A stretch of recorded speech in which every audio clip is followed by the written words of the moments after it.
Bonjour, c'est Florian de l'application Docorga. Je prends quelques instants pour vous parler de facturation électronique, e-facturation.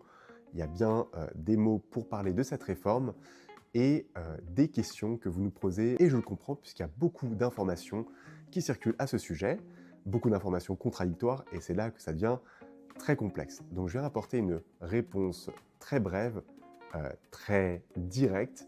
C'est la suivante. En tant que professionnel de santé, vous n'êtes pas concerné par cette réforme, par la facturation électronique. Il y a plein de cas un peu plus particuliers sur lesquels je vais peut-être y répondre plus tard ou dans une autre vidéo.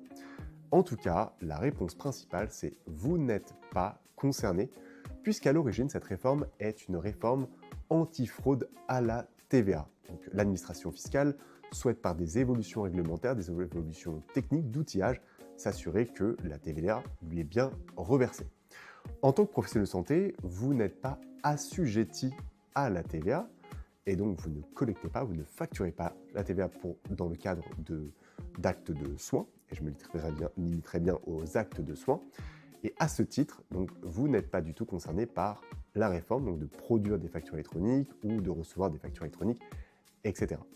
Et c'est donc aussi simple que ça, et c'est la raison pour laquelle Docorga ne fera pas d'évolution technique, et plutôt de concentrer nos efforts sur la partie gestion de patientèle, numérique en santé, et tous les outils du socle du numérique en santé, France 2030, etc.